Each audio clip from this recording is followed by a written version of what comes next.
Hello everyone and welcome to Clear Voice. I'm John Monahan. And I'm Christine Caswell. Clear Voice, the news magazine that brings the world into focus through a Catholic lens. This week we begin a series focusing on Catholic higher education. Over the course of the next few weeks, we will be talking with presidents and officials from Catholic colleges and universities around the country.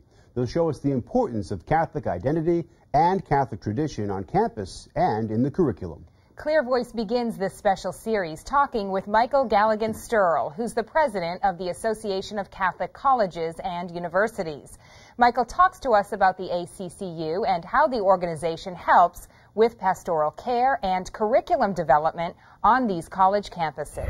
The Association of Catholic Colleges and Universities, sometimes called ACCU, has been in existence over 100 years. It was started by Monsignor Conati, who was the second president of the Catholic University of America. And the idea was very simple. It's get together the presidents and rectors of Catholic colleges from around the United States to talk about things related to curriculum, students, admissions, recruitment, professors, what have you. And over the years, we have continued to respond to that essential mission that was started when the association began. And so today, the Association of Catholic Colleges and Universities focuses on the development of Catholic identity and mission on over 200 campuses in the United States as well as abroad. We have affiliate members from a number of other countries that come to our annual meeting and have affiliate membership. In addition to focusing just on Catholic identity and mission on our campuses, another goal is to be a significant and transparent and direct voice on Catholic higher education to the press, to the U.S. Conference of Bishops, as well as to any other entity that might come forward and say, who is the person or the office that speaks for that. The document, the Apostolic Constitution that was written by John Paul II 20 years ago, called Ex Cordia Ecclesiae, delineates 4 ways in which a university or a college is Catholic.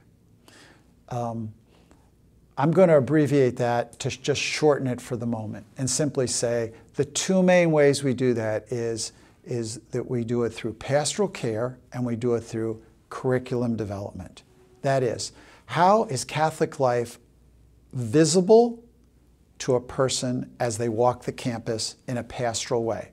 So we want to see visible signs that it's a Catholic school. So we want to look at buildings, we want to see statuary, we want to see things that look like Catholic. Where's the chapel? What time is Mass? When are the devotions? So that there's something very concrete.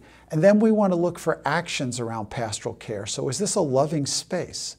When you walk across campus or you're greeted, is there hospitality? Is there a sense that something is special about them projecting in who they are to you, that you are probably the most important person in the world, or someone that is created in God's image and is very special.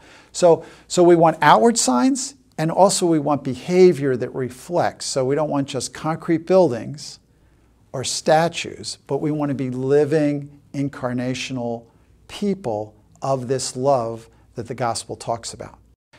The next prominent area, and I would say the second area, that is very clear in Ex Cordia Ecclesiae, that there needs to be a living embodiment through the curriculum called the Catholic intellectual tradition or thought. This is the reality that our Catholic beliefs have been in existence for over 2,000 years, and we have a body of thought that is older than any other body of thought that talks about the integration of the world God has created, God's special role in the world, how we are made in God's image, and then how we are to carry out the work that God wants for us through a vocational call in the work that we do with our hands. And so our schools, as students are learning in the classroom, They may not be saying the rosary, or they may not be going to a devotion. However, in the professor that's speaking, somewhere in that class, it is our hope that they see a way in which God is alive in the course material that they're learning. What I hope that I can most influence in my presidency as in the association. I've just begun. I'm in my 5th month as the president of the association. And when I think of our colleges and universities, I'm acutely aware that the vision that John Paul II laid out and the vision that I've just spoken about is not a living reality in some of our classrooms. And I absolutely believe that it is not because most professors do not want to integrate it, but it's not present because the professor has not found a way to access that to see how, in fact, it could be put into the course material yet. And so I think we have a role to be engaged with professors through summer programs and institutes and by webinars and by making material available to them through a number of books that are going to be published in the near future that will help them through that integration. Because there's no one who has thought deep thoughts about the purpose of our life and the role that God has for us in transforming the world than the Catholic Church. Next week, we will continue our look at Catholic higher education, talking with Barbara Humphrey McCrabb from the United States Conference of Catholic Bishops. We turn our attention now to the Vatican and efforts of Pope Benedict XVI to inspire the business world when it comes to corporate responsibility, being green, and economic stability. The Pope is calling on big business to focus not only on turning a profit, but also to help the common good. John Thavis and Carol Glatz have more on this week's Vatican Report. The Church has been playing an increasingly vocal role in urging nations and businesses to forge economic policies that put authentic human development at the center. The teachings of Pope Benedict and others have taken on an added importance because they're aimed at the root causes of the global financial crisis. In today's Vatican Report, we'll look at how the Pope and the Church have been offering the business world a new ethical foundation for creating healthier, functioning economies. I'm Carol Glatz. And I'm John Thavis. Pope Benedict made a huge breakthrough in Catholic social teaching when he published his encyclical Caritas in Veritate. The letter, which the Pope began writing before the financial markets imploded in 2008, was purposely delayed so as to better respond to the crisis that was unfolding worldwide. The encyclical's audience was meant to be more than just bookish theologians. It was also aimed at financiers and lawmakers, and it used economic, not just theological arguments to make many of its points. Now, the encyclical has inspired new thinking and some new projects by Vatican and church agencies that deal with economic issues around the world. Catholic experts are using it to open discussion on topics like corporate responsibility, environmental concerns, and the profit motive. We saw this at a recent Synod of Bishops, when African bishops spoke about corporate exploitation of local resources. What Pope Benedict has called for is rather dramatic, a whole new way of understanding business, which recognizes that a company's stakeholders include not only investors, but also employees, those who produce raw materials, and people who live in the communities where the products originate. Just last week, the Pontifical Council for Justice and Peace co-sponsored a meeting here at the Vatican with the University of St. Thomas, Minnesota. Scholars in Catholic social teaching and experts in business came together to talk about practical and concrete ways corporations and industries could implement this new kind of papal economic theory. Now, many of the speakers were successful business people offering living proof that a company based on values of respect, self-giving, and the common good not only benefits the people working there, but also reaps rewards for the economy. Now, what's interesting is the Church now sees it has a new mission territory in corporate boardrooms. One of the speakers at the Vatican meeting was a French nun with an extensive background in business. She now ministers to a French petroleum company in Nigeria, helping managers and CEOs hash out policies that respect the local people. She said the company has a duty to give something back in a way that doesn't make the local people dependent on handouts, but builds them into future players and producers in the local, national, and world economies. Meanwhile, Pope Benedict has taken steps to improve the transparency of Vatican finances. He recently instituted a new agency to monitor all Vatican financial operations and make sure they meet international norms against money laundering. And he signed a new law for Vatican City that defined financial crimes like corruption, market manipulation, and fraud. Violators will face penalties, including possible jail time. Church officials say the Pope is determined to show that when it comes to financial ethics, the Vatican is willing to practice what it preaches. I'm John Thavis. And I'm Carol Glatz, Catholic News Service. Recently in Rome, the postulator of the cause of beatification of Karol Wojtyła, John Paul II, spoke about the late Pope's life and his gift of faith. H2O News has a look.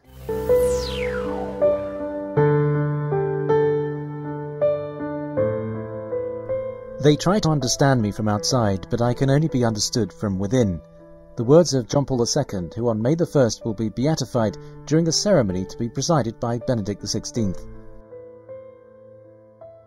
Monsignor Slavomir Oder, postulator of the cause of the beatification of Karol Wojtyła, recalled the late Pope's life during a conference in Rome at the Pontifical Athenaeum Regina Apostolorum.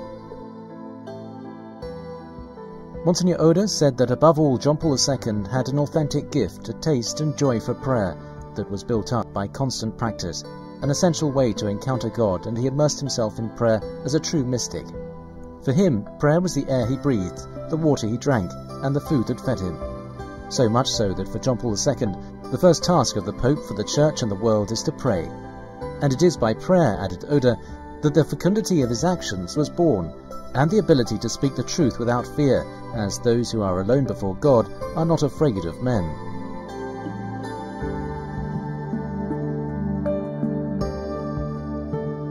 But he also always remained committed and faithful up to the time of his suffering, consumed by illness, in a silence that spoke more than words, and claimed the right to exist in an ephemeral society that hides it in shame.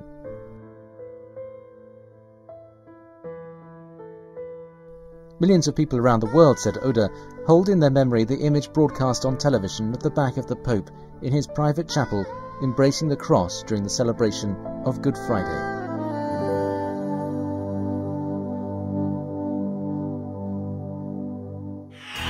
Coming up next on Clear Voice. Presence and wanting to actually see God. Yes. I remember asking him, as soon as I had died and I was outside my body, I could see myself in and above the room. Easy and free. Adding Catholic streaming media to your website from all over the nation, the Vatican, and the world just became very simple and absolutely free from Catholic TV. Catholic TV Junior is a small web-based video player that features Catholic television shows, news, special events, and much more. You can embed this user-friendly carousel in the website of your diocese, your parishes, schools, and other Catholic agencies. It's just a click away. At www.catholictvjunior.com, the code can be found to provide this beautiful player for the people whom you serve. Simply copy and paste it into your website, and the player can even be customized with content just for your viewers. Smaller versions are also available. Enhance your presence on the internet.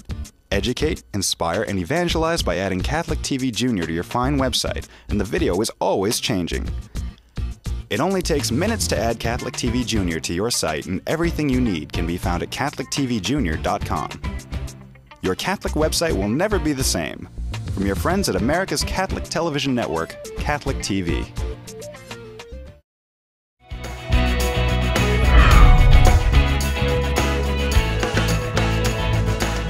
There have been many stories about people having near-death experiences, and in them they usually describe what they consider dying and hovering above their bodies, but then come back to life. We have an incredible story from one man that goes beyond dying and seeing a light and coming back. Brother Gary Joseph of the Servants of the Father of Mercy, based in California, wrote a book called Proof of the Afterlife. The conversation continues. Christine recently spoke with the author, who says he experienced the afterlife after dying briefly from a heart condition. Brother Gary talks candidly in the book about the critical lessons he learned about how to live your life in preparation for the afterlife. Brother Gary, your new book, Proof of the Afterlife, you said the title initially can throw some people off, some people who may not be ready for it. It's the kind of title where, okay, people are obviously expecting proof of the afterlife, and it's there, I guarantee it. But there's so many other levels to the book that are quite strong. Such as mercy and kind deeds to others and just being a good person throughout your life. Really, I mean, some of the stories, I think, reflecting back on, there's an encounter with my father there's an encounter with my brother.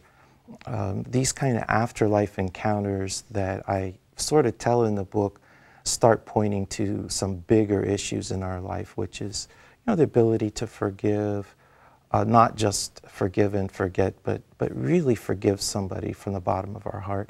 I think a lot of those messages really come out in the book, and what a clear direction and a clear path it points the person to heaven. And in Proof of the Afterlife, when people like yourself who have near-death experiences, oftentimes it's a reflection on how their life played out. As you said, there are some personal stories in there about your family life. Yes, and I think sometimes when people think about these near-death experiences, there's, you know, roughly about 5% of the population have these experiences, and they're going to look at this kind of book and they're going to say, okay, it's another one of those near-death experience books, and there are a few out there. But what makes this unique is that after the near-death experience, sharing with my spiritual director, he began to realize that I'm having continuous experiences, sometimes 2 and 3 times a week for the past year. So a lot of those continuing experiences and visions and dreams are adding up and telling a story in the book. So after your initial one, did doctors classify that as a typical heart attack? The doctor that, my family physician, he said that typically for someone that's had a large tumor removed from a thyroid like I did, he said the half that they left behind, the good half, he said probably a few weeks after the surgery when the NDE took place, he said probably it was healing so fast that it went into hyper mode, and that's what caused the arrhythmia. I had a very fast, out-of-control heartbeat and then collapsed. And you describe as being aware of God's presence and wanting to actually see God. Yes. I remember asking him, as soon as I had died and I was outside my body, I could see myself in and above the room in my living room. I saw myself collapsed on the living room floor, and then right after that being brought in to the presence of God, where he shielded himself behind a gray screen, a large gray screen. And I remember him shielding himself because of his enormity, his enormous presence. But at the same time, I was willing to take a risk, and I said, could I see you? And he emphatically said no, just like that, no. Why? Well, then he elaborated. He said, no, because he said, if you see me, he said, you'll be dead. You'll be permanently dead.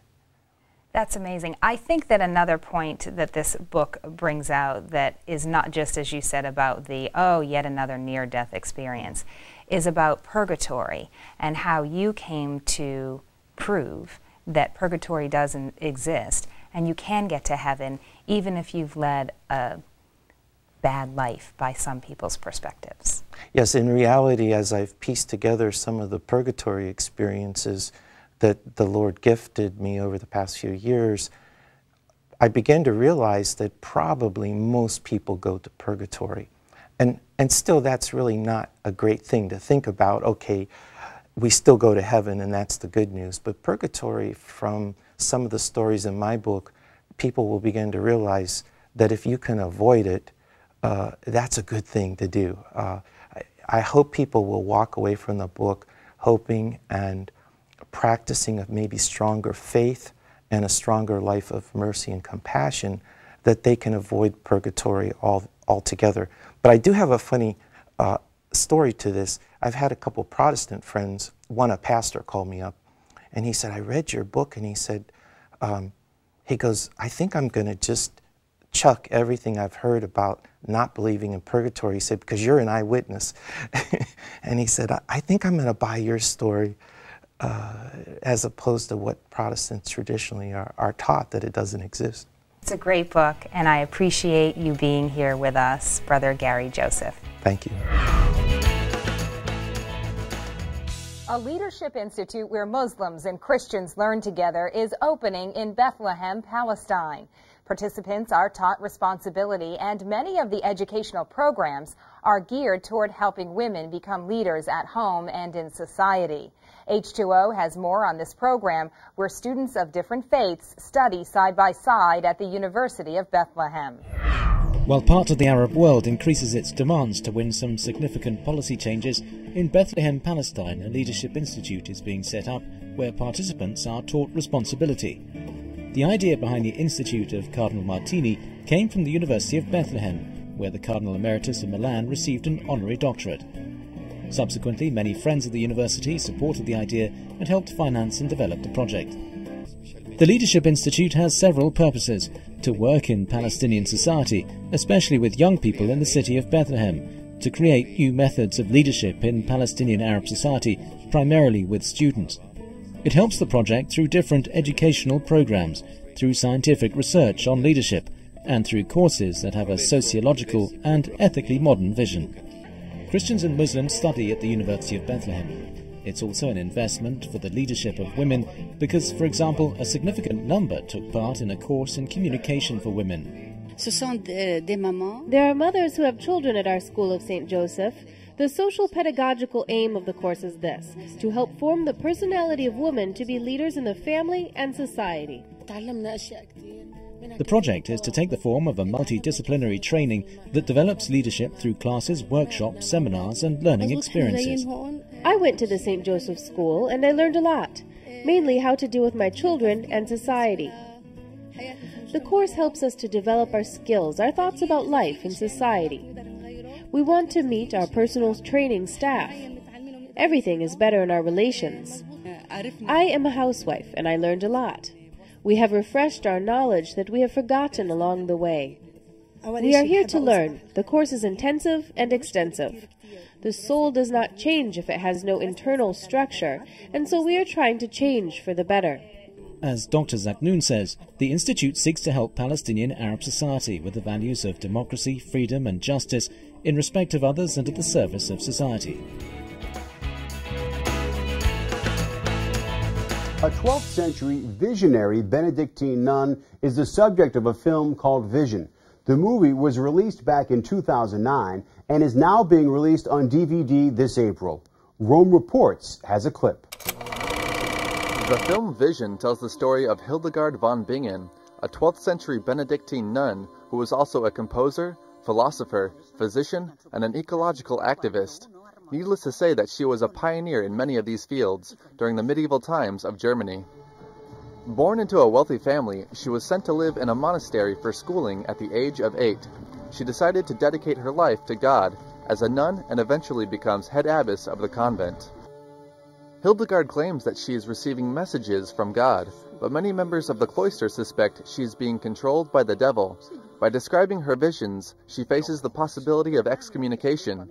This eventually leads to a showdown between herself and the reigning abbot, who is highly suspicious of her. While receiving her visions, Hildegard is also fighting the status quo by trying to expand the role that women play in the church during this time period. The film was directed by the prominent feminist Margarete von Trotta, who is part of the new German cinema movement. The role of Hildegard is played by Barbara Sukawa, who has teamed up with von Trotta in the past on different projects. The film was originally released in 2009, but keep your eyes open because the DVD goes on sale April 19th. Coming up next on Clear Voice. I remember sitting many a year in the back of the church, scouting the people who applied the ashes, scoping out who used the least amount, who refrained from hard forehead pressing of the thumb, how often they reapplied, and how would they deal with bangs? Yes, I once had goofy bangs.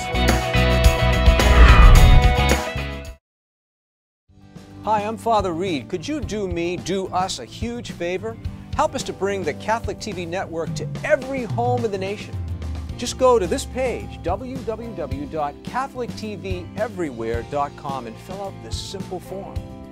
Then please ask all of your family, your friends, and your contacts to do the very same. CatholicTVEverywhere.com. And thanks for your help.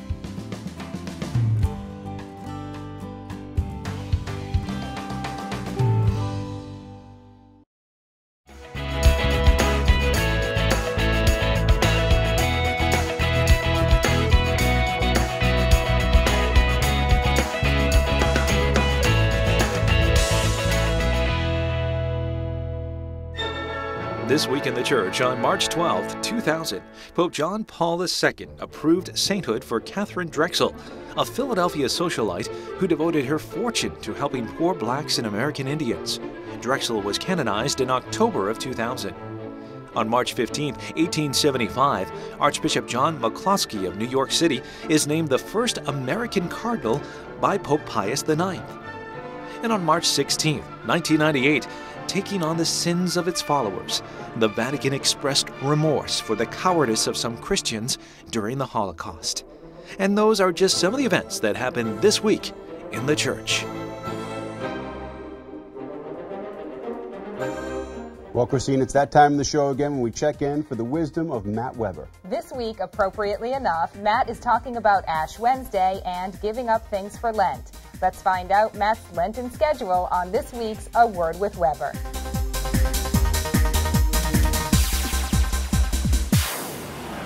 Yesterday was Ash Wednesday, a time of great excitement, preparation, and fear.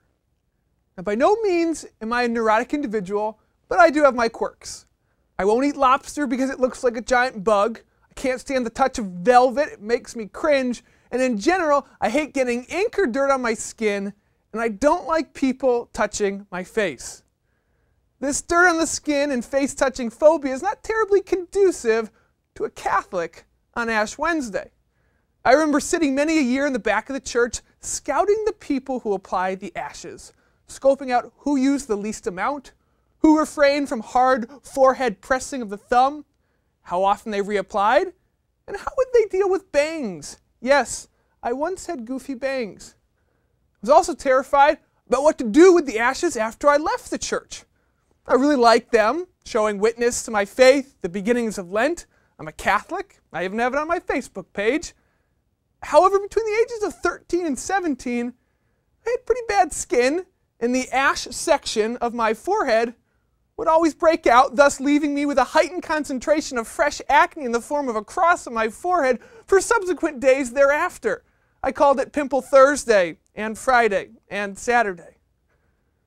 But Lent is about sacrifice, doing things that may be hard or uncomfortable or downright ugly in pursuit of a greater sense of self, faith, and respect.